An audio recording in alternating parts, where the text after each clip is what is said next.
जैसे कि मैंने लास्ट वीडियो में बोला था कि नेक्स्ट वीडियो में मैं आपको प्रॉपर प्लान बताऊंगी कि कैसे हर एक सब्जेक्ट को अप्रोच करना है और कैसे फर्स्ट ईयर में प्रिपेयर करना है अपने एग्ज़ाम्स के लिए। और क्योंकि मुझे इस वीडियो में डिटेल्ड एक्सप्लेनेशन देनी है कि कैसे किस सब्जेक्ट को कैसे अप्रोच करना है, तो हो सकता है ये वीडियो थोड़ी लॉन्ग हो जाए। एज अ सीनियर एक सजेशन देना चाहती हूँ, तो क्लासेस मिस मत करो। अगर तो आप कर पाते हो, अगर आप अच्छे से सेल्फ स्टडी कर पाते फिर तो बहुत अच्छी बात है। बट मोस्टली ऐसा ही होता है कि कोई नहीं पढ़ पाता, मतलब मोस्टली बच्चे नहीं पढ़ पाते खुद। ठीक है, मेरे साथ भी कभी कभी होता है। तो ये मैंने नोटिस किया था कि बायोकेमिस्ट्री, एनाटमी मुझे क्लास में ही सबसे ज़्यादा आई थी। एनाटमी तो चलो 70 मार्क्स का है ही, अगर आपको समझ आ जाए, इजी लगने लग जाए, फिर इसमें स्कोर करना भी इजी हो जाता है। तो आपको क्लासेस मिस नहीं करनी है, ठीक है। Keep that in mind. हमारे मैम ने जैसे बायोकेमिस्ट्री पढ़ाई थी, मैंने पहले दिन से एक्टिवली सारा बैठ के सुना था और मुझे बायोकेमिस्ट्री बहुत इजी लगने लग गई थी, थैंक्स टू मैम।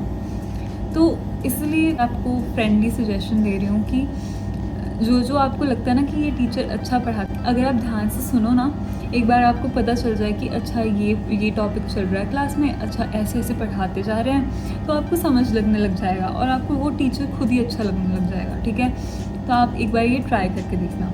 सारे क्लास में कई बार कुछ टॉपिक्स ऐसे होते हैं जो प्रिपेयर हो जाते हैं आपके, बस आपको आके एक बार रिवाइज करने की ज़रूरत होती है या फिर प्रैक्टिस करने की ज़रूरत होती है। ठीक है, so let's start with human anatomy. Human anatomy में the most important thing is diagrams.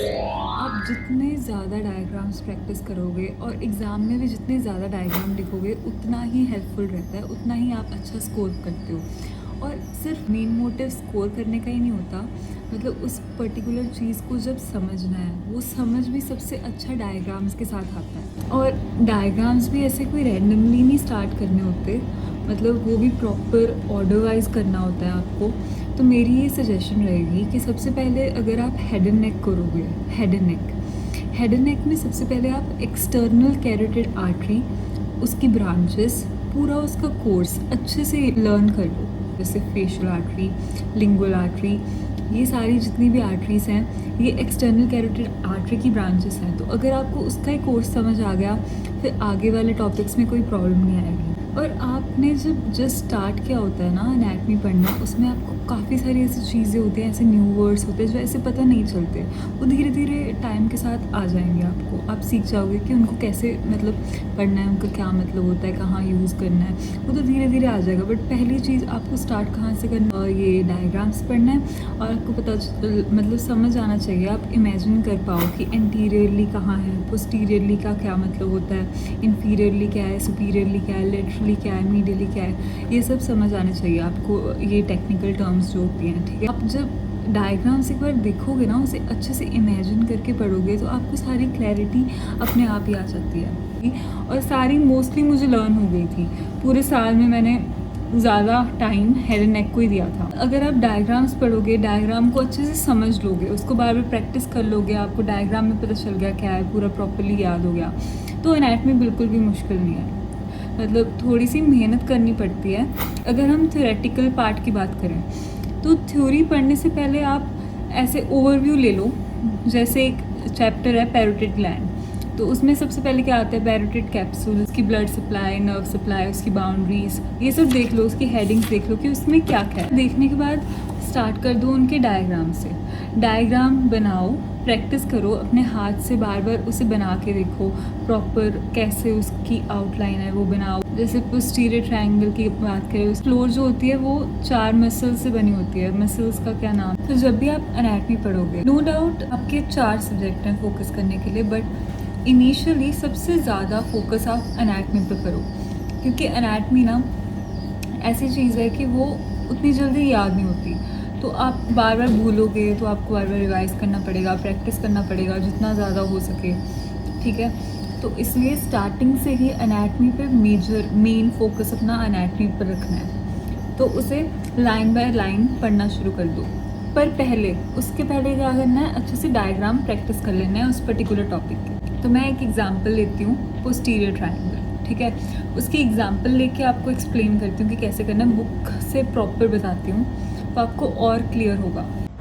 तो जैसे देखो, ये पोस्टीरियर ट्रायंगल और इसकी डायसेक्शन गिवन है कि कैसे हमने ये डायसेक्ट किया और क्या क्या स्ट्रक्चर्स विजिबल हैं। तो आप जैसे कि देख सकते हो इसमें क्या क्या मसल्स की फ्लोर बनी हुई है। स्प्लीनस कैपिटस लिवेटर स्कैपुले और ट्रेपीजियस भी है इसमें, और क्या क्या है स्टर्नोक्लीडोमेस्टॉइड, ये सारी मसल्स हैं। और उसके बाद उसके features, boundaries, roof, floor, division, contents, ये सारा कुछ गिवन है ना इसमें। और यहाँ पर जो भी लिखा है ना ये सारा कुछ डायग्राम्स में बना हुआ है। और उसके बाद इसकी क्लिनिकल एनाटमी आ गई।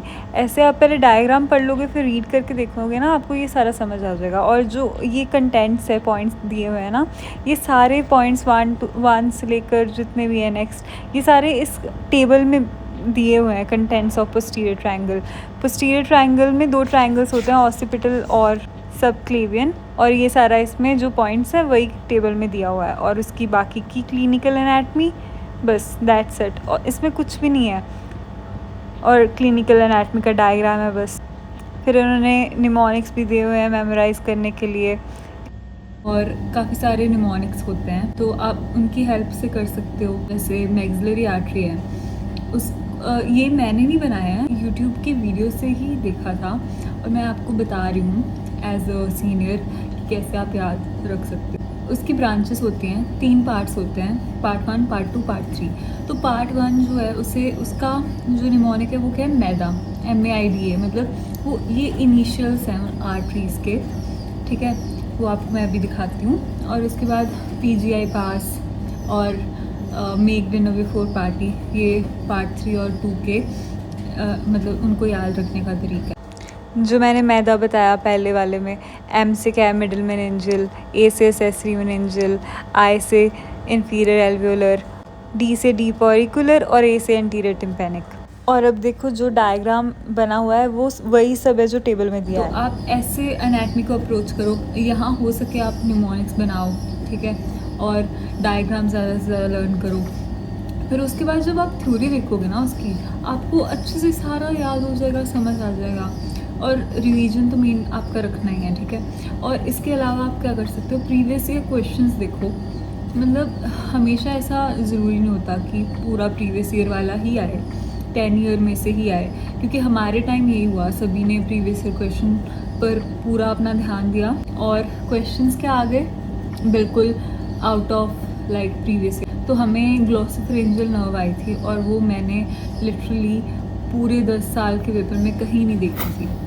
तो ऐसा भी हो जाता है, इसलिए आपको पढ़ने तो सारे ही पढ़ेंगे। जैसे ये जो क्रेनियल नर्व्स हैं, क्रेनियल नर्व्स सारी पहले 12 की 12 लर्न कर लो, ठीक है। ऐसे ही एक्सटर्नल कैरोटिड आर्टरी की जब ब्रांचेस लर्न हो जाएंगी, ऐसे आपको नर्व सप्लाई, ब्लड सप्लाई ऐसे याद हो जाएगी, ठीक है। और निमोनिक्स से आप और अच्छे से उनको याद रख सकते हो, डायग्राम से उनका कोर्स समझ आ जाएगा। फिर बचता क्या है, एनाटमिकल डिटेल्स कि कैसा दिखता है, उसकी शेप क्या है, ये सब होगा, उसके फंक्शंस क्या है, ठीक है।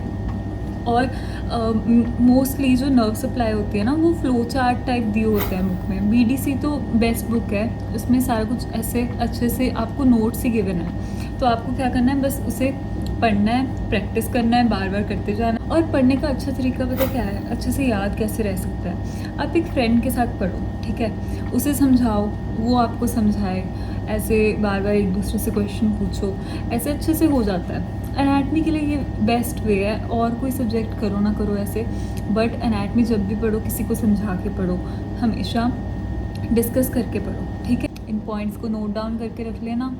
I hope it helped.